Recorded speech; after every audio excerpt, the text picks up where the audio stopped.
বন্ধু, তোর এই ডাবল টাইমিং এর কথা যদি ওরা দুইজন জানে না, তাইলে কিন্তু বন্ধু তুই শেষ। আমি কইয়া দিলাম আগেই, সাবধান করে দেওয়ার কথা, বন্ধু মানুষ কইরা দিছি, এরপরটা দেখিস। আরে বেটা, এডিলে কোনো টেনশনই নাই। ওরা জীবনও কোনোদিন আমার ধরতে পারবো না। এর একমাত্র কারণ হলো দুইজন তো একসাথে জীবনও কোনোদিন আমি ডাকি না কোনো জায়গায়। ওরা রাইবো করতে চিনিই না একজন আরেকজন রে বেটা, বুঝোস না? আচ্ছা, তাহলে তুই একটু বাসার দিকে যা। আমি আজকে যা একটু তামান্নার সাথে দেখা করে আসি। তামান্নারে আজকে ডেট দিছিলাম দেখা করার। যা তাহলে তুই, হ্যাঁ? যাইতাছিস বন্ধু একা একা, আমারও নিয়ে যা, আমি একটু দেখা সাক্ষাৎ করি। এমন করস কেল লেগা? আরে না না বেটা, তোরা নেওয়া যাবো না বন্ধু, তুই বুঝতেছস না। এখন নতুন নতুন রিলেশন শুরু করছি ওর লগে। তুই তোরা নিলে ঝামেলায় পড়ে যাবো গা বন্ধু। তুই এখন যাইস না, তোরা পূর্ণ সময় নিয়ে যাবো না। যা তুই এখন প্লিজ। 50 মিনিট ধরে আমি বসে আছি, এখন তোমার আসার সময় হলো? আরে আমি কি করব বলো, রাস্তার ভিতরে এত জ্যাম যে 1-1.5 ঘন্টা রাস্তাতে জ্যামেই কেটে গেছে। এখন আমি তোমার সাথে দেখা করতে আসছি, প্লিজ তুমি রাগ করে থেকো না। আচ্ছা যাই হোক, এখন আমরা অর্ডার করি না, তুমি অর্ডার করো। তুমি কি খাবা অর্ডার করো, সমস্যা নেই। এই যে ওয়েটার ভাই, একটু এদিকে আসেন তো। ইয়েস ম্যাম, বলুন কি লাগবে, কিভাবে সাহায্য করতে পারি?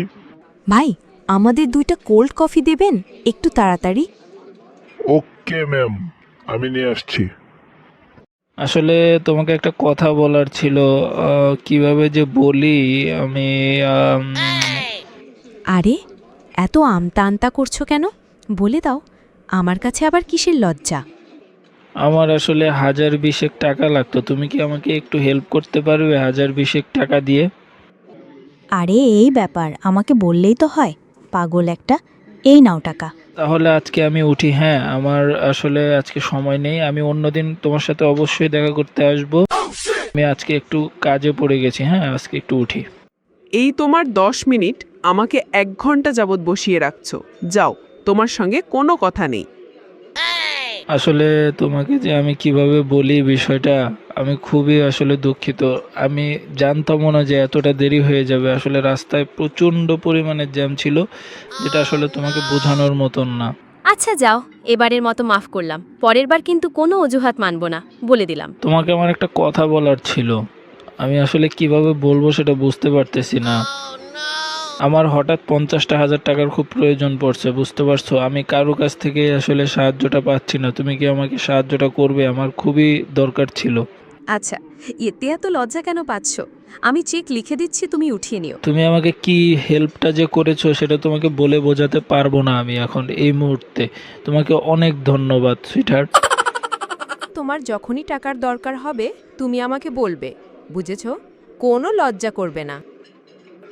শোনো, আমরা আবার পরশুদিন দেখা করব। হ্যাঁ, আমার আজকেই একটু উঠতে হবে। খুবই ইম্পর্ট্যান্ট একটা কাজ পড়ে গেছে। আমি পরশুদিন এসে তোমার সাথে আবার মিট করব, ওকে? আব্বাসের তো আজকেই আসার কথা, এই রাস্তা দিয়ে এখনো দেখা যাচ্ছে না ওকে। বেলা তো প্রায় গড়িয়েই গেল। আজকেই কিছু টাকা দেওয়ার কথা। বুঝতে পারতাছি না। ওই যে আব্বাস আসতেছে। কাকা, আপনি কিরকম আছেন? এতিমখানার কি অবস্থা, কিরকম চলতেছে আমাকে একটু বলেন তো। আমি আলহামদুলিল্লাহ আছি ভালো, তোমাদের দোয়ায়। বুড়ো মানুষ আর কিরকম থাকতে পারি, তাই না? এতিমখানাও আল্লাহর রহমতে তোমাদের দোয়ায় খুবই ভালো আছে।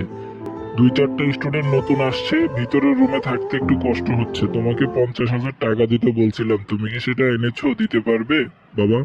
কাকা, আমি 50 বস্তা সিমেন্টও আনছি, পাশাপাশি আমি 50,000 টাকাও নিয়ে আসছি। আপনাকে সাহায্য সহযোগিতা করব আমি সব সময় ইনশাল্লাহ। এই এতিম বাচ্চাদের পিছনে আমি আসি। আপনি খালি আমাকে একটু সাহায্য করবেন, দোয়া করবেন, এতটুকুই। দোয়া তো অবশ্যই করি তোমার জন্য বাবা।